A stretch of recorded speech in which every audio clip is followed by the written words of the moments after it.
di ba, nag-usap tayo about sa, like, kailangan mo bumili ng phone every year.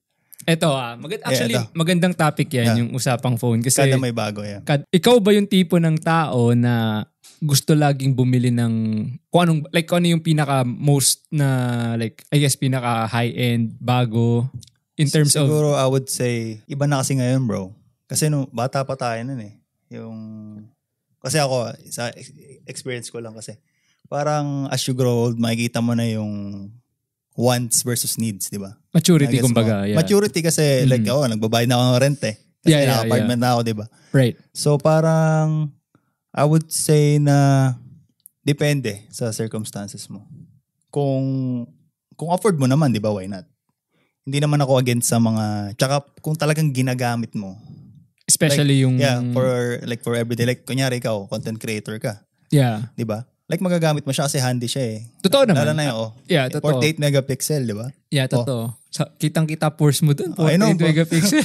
Like, kaysa bumili ka nung, like, ilan ba yung megapixel lang SLR? Depende. Mirrorless na ba ngayon? Mirrorless na? Yeah, ang dami ng camera ngayon eh. Yeah, depende naman. Pero nga, tulad na sabi mo, okay siya kasi handy. Isipin mo, 48 megapixel in your pocket, everyday, sobrang handy. Like, madali mo siyang ilabas, like, create ka ng content or anything. So, technically, actually, ano na rin talaga siya eh.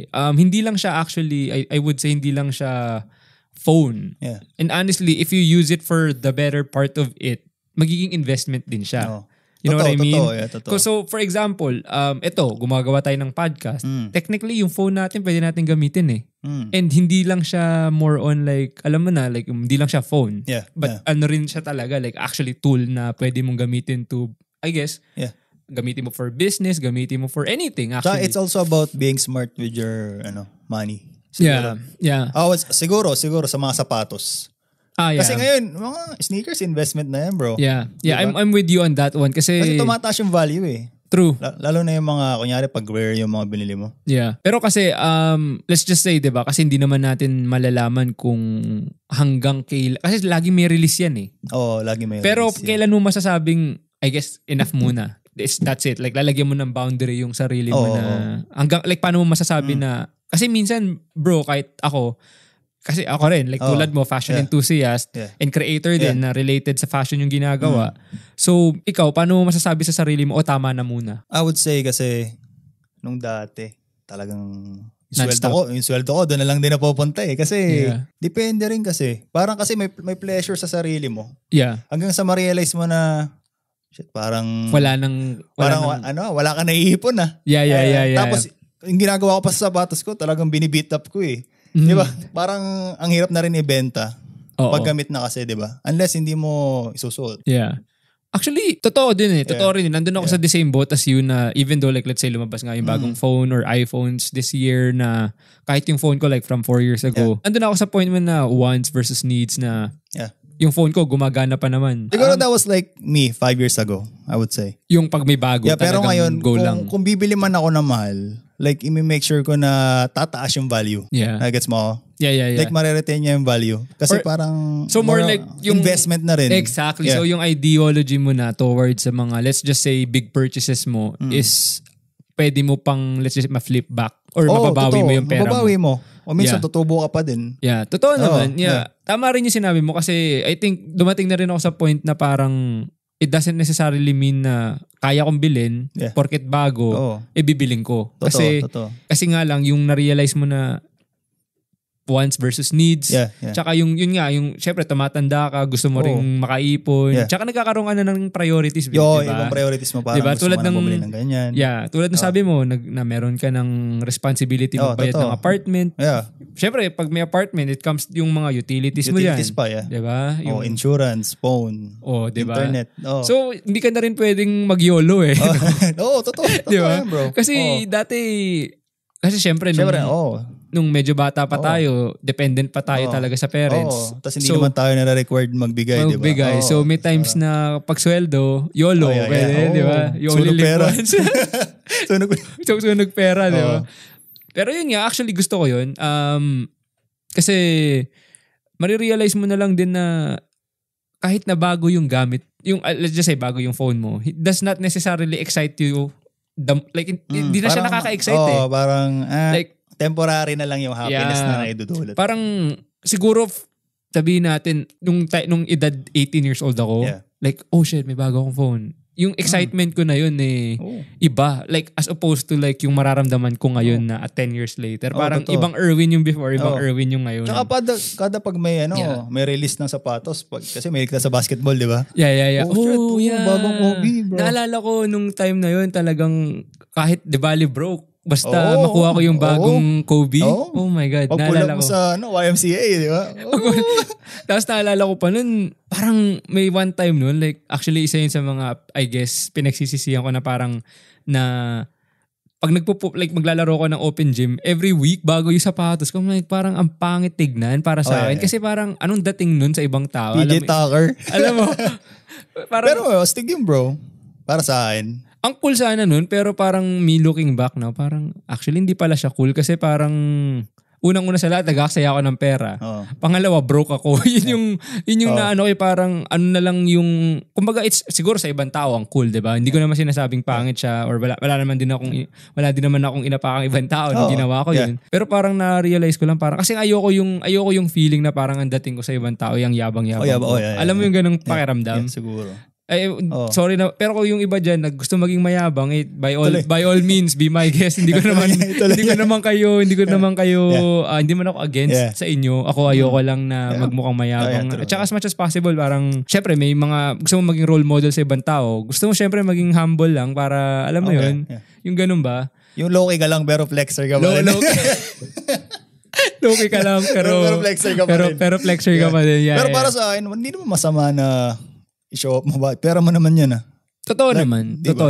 Yeah, may sense naman yung sinabi mo. Parang nahihiya lang siguro ako. Yung pakiramdam ko lang na, kasi ayoko yung, si ganito bago na naman yung sapatos. Alam mo yung ganun pakiramdam?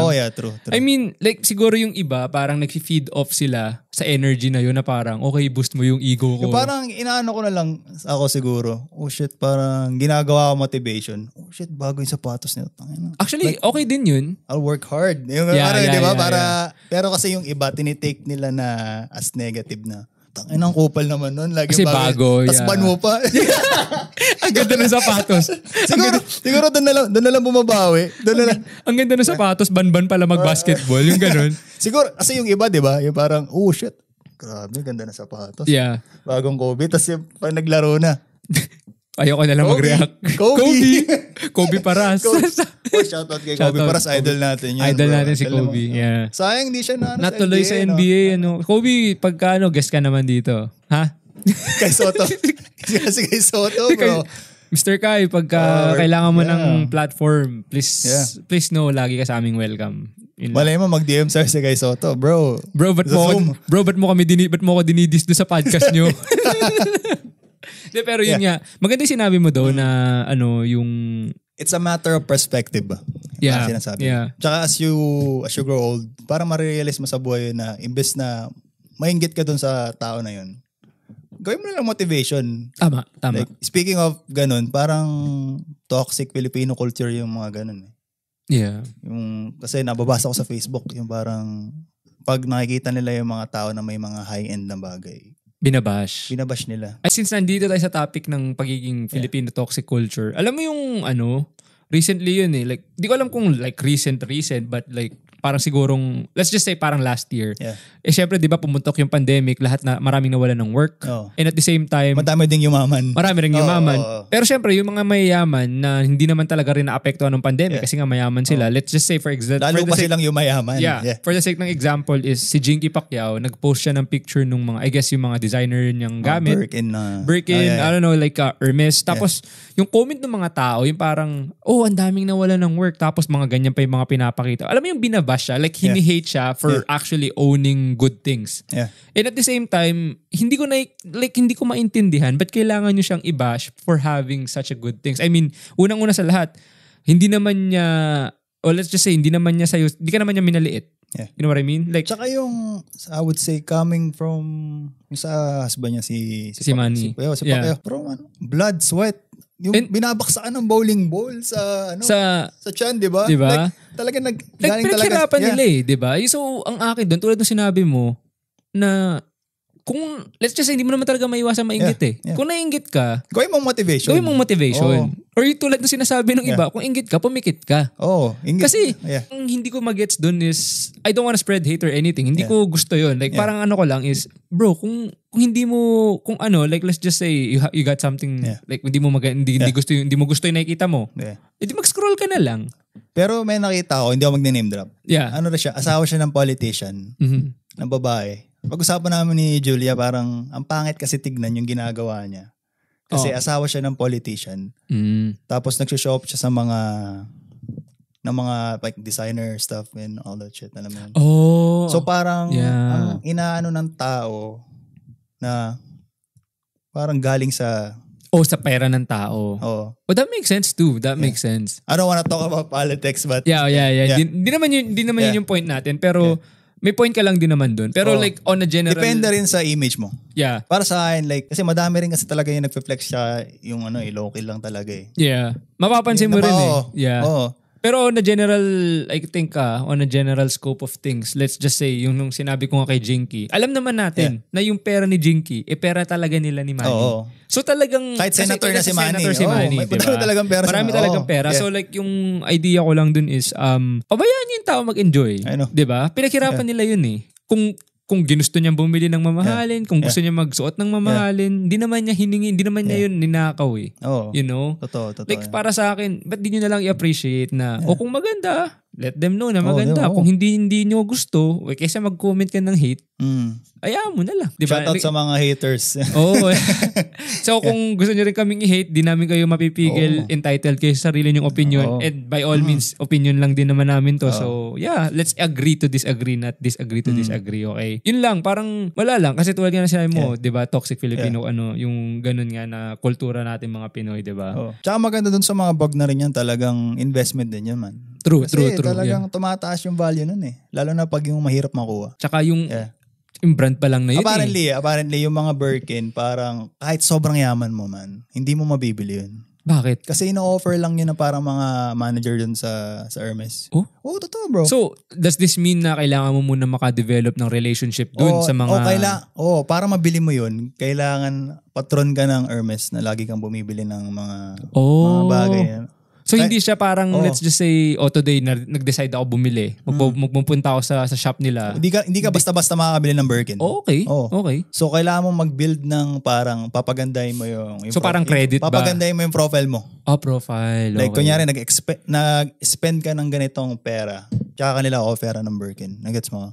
Parang may point, parang let's just say may point system sila like. Siguro, parang ganun. So pagka limbawan, nakaspend ka ng this X amount of money, parang... Sabi lang sa akin ng girlfriend ko yun kasi madami siyang alam sa mga ganun. Anyways. That's actually crazy. Diba? Yeah. Kahit sobrang yaman mo, like, pasok na may Birkin ba dito? Like, hindi mo mabibili yun. Kasi wala kang relationship sa kanila or Speaking wala ka pang... Speaking of that, di ba si Ate Shawi? Nagalit siya sa Hermes, di ba? Oo, kasi sa Paris ata to eh. Hindi or somewhere sa Europe na bumili siya. Tinry niyang bumili pero hindi siya pinapasok. Hindi, sa Korea. Sa Korea ba? Sa Korea, Tapos bumili daw siya sa LV. Tapos winave niya. Like, as if, hindi naman sa binabash natin si Ate Shawi. Yeah. Like, parang hindi na siguro necessary yung ginawa.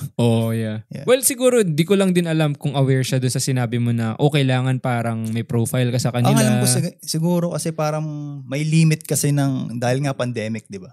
Parang may limit na yung ilang tao lang yung pwede sa store. Baka yun din yun. Kaya hindi siya pinapasok una. Kasi nung nag-Vancouver kami, yung ibang store talagang nagpunta kami ng Hermes ni Julia. Yeah. Pinapasok naman kami agad. Yeah. Alam mo yung sasabi ko? Yeah. Pero yung sa Dior, hindi naman kami pinapasok agad kasi may limit yung... number of people na pwede nilang i-accept sa loob. Kasi siguro dahil celebrity din siya. Parang siguro niya, kasi bro, I think tsaka hindi naman siya siguro kilala sa... Yun nga. Let's just say celebrity siya. Pero... no hate po to No hate, lang namin. Pero baka hindi nga siya, tulad nga nasabi mo, baka hindi siya kilala sa Korea. So, anong akala ni, doon? Anong akala ni Jumpyo? Akala ni Jumpyo, sino ba to? Sino ba to? Hindi naman niya kilala. Siguro kung sino ka, kung pumasok doon, si Lee Min Ho. Okay, hindi. Western. Western. Siguro, si Tom Cruise. That's Tom Cruise, bro. Diba? Yeah, maaari naman. Kasi syempre... Hindi rin natin alam, baka sikat talaga si Ate Shawi sa buong mundo. Pero why Isa yun sa mga una kong na-realize is baka hindi nga siya talaga kilala lang. Kasi Hindi natin alam yung story, pero... Tsaka for the most part, siguro, sikat si Ate Shawi sa mga Pilipino. Pero, tsaka nung, yung peak ng kasikat... Alam mo yung meme yung Ate Shawi? Yung airbender? Hindi ko alam to. Hanapin mo, bro. Anyways. May meme si Ate. Post mo dito, bro. Pag nahanap mo yung, parang ginawa nilang avatar si Ate Shawi. Seryoso, ano bro. to, naggawa sila ng meme kasi hindi siya matagal pinapas. na yun. Hindi, matagal na. Merong meme kasi diba, madami siyang commercial sa Philippines. Yeah. Ang naalala ko lang na commercial niya, Super Perry. Tapos lumubog.